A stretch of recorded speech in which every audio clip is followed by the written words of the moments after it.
Cost reduction proposal का मतलब है कोई ऐसा इन्वेस्टमेंट करना जिससे हमारे एक्सपेंडिचर कम हो जाए। कैसे? फॉर एग्जांपल, एक फैक्ट्री है जहां पर मैन्युफैक्चरिंग का काम है वो मैनुअली होता है, मैनुअली सारा काम होता है, मशीन वगैरह का यूज नहीं होता।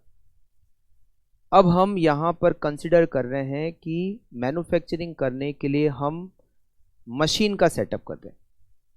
मशीन के सेटअप करने से क्या फ़ायदा होगा?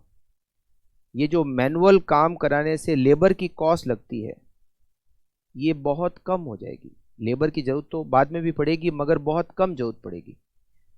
तो मशीन लगाने की वजह से हमारी लेबर की कॉस्ट है वो रिड्यूस हो जाएगी। तो क्या हमें ऐसा करना चाहिए या ऐसा नहीं करना चाहिए? ऐसे प्रपोजल क्या होता है?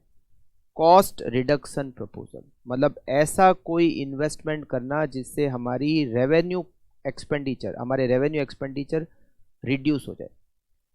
तो क्या ऐसा करना चाहिए? अब ये कैसे डिसाइड करते हैं? आपको सबसे पहले तो कैलकुलेट करना है PV of cash outflow. NPV के बेस पर डिसीजन लेना है और एनपीवी का फॉर्मूला क्या होता है? PV of cash inflow minus PV of cash outflow. तो आपको पीवी ऑफ कैश आउटफ्लो निकालना पड़ेगा, पीवी ऑफ कैश इनफ्लो निकालना पड़ेगा। पीवी ऑफ कैश आउटफ्लो कैसे निकालोगे? ये जो आप जो इन्वेस्टमेंट करोगे, जैसे नई मशीन खरीदोगे तो वो जो इन्वेस्टमेंट करोगे दैट इज आउटफ्लो। फिर आप निकालोगे PV of cash inflow. PV of cash inflow में सबसे मेन जो कैलकुलेशन है ना वो है पीबीडीटी की, profit before depreciation and tax. ये कैसे निकालते हैं?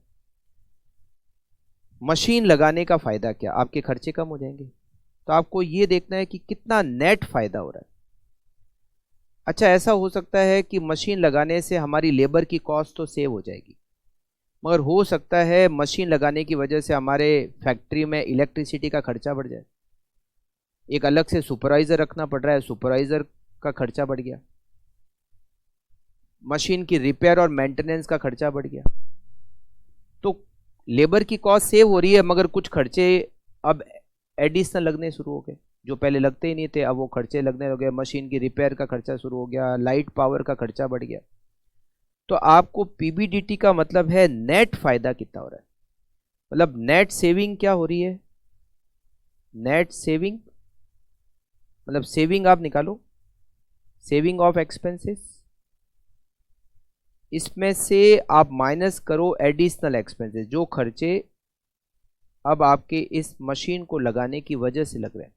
जैसे दिया हुआ है कि हमारा जो लेबर की कॉस्ट है वो हर साल 2 लाख रुपए से सेव हो जाएगा, ठीक है, मगर इस मशीन की वजह से 50,000 एक्स्ट्रा खर्चे चालू हो गए। लाइट का खर्चा बढ़ गया, रिपेयर और मेंटेनेंस का खर्चा बढ़ गया, सुपरवाइजर की सैलरी बढ़ गई। तो इसका मतलब है नेट सेविंग होगी 150। It is PBDT, profit before depreciation and tax.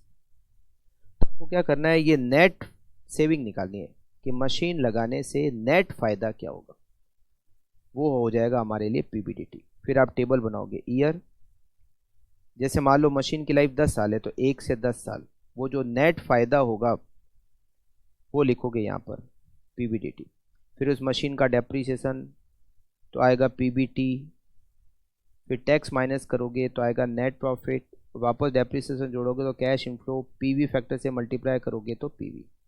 जो उस मशीन की स्क्रैप वैल्यू होगी वो टर्मिनल कैश इनफ्लो हो जाएगी और वो सीधा कहाँ लिखोगे, कैश इनफ्लो में लिखोगे। लास्ट है कि पी फैक्टर से मल्टीप्लाई करोगे और ये इसकी पीवी। और ये जो 1 से 10 है ये तो आप पीबीडीटी लिखोगे, डेप्रिसिएशन लिखोगे, PBT, tax, net profit, cash inflow, cumulative P factor लिखोगे और पीवी आएगा। ये आपको मिल जाएगी पीवी ऑफ कैश इनफ्लो। फिर पीवी ऑफ कैश इनफ्लो में से आउटफ्लो माइनस करोगे तो आपको एनपीवी मिल जाएगी। अगर एनपीवी प्लस है या जीरो है तो हम ये प्रपोजल एक्सेप्ट करेंगे, अगर एनपीवी नेगेटिव है तो प्रपोजल को रिजेक्ट कर देंगे।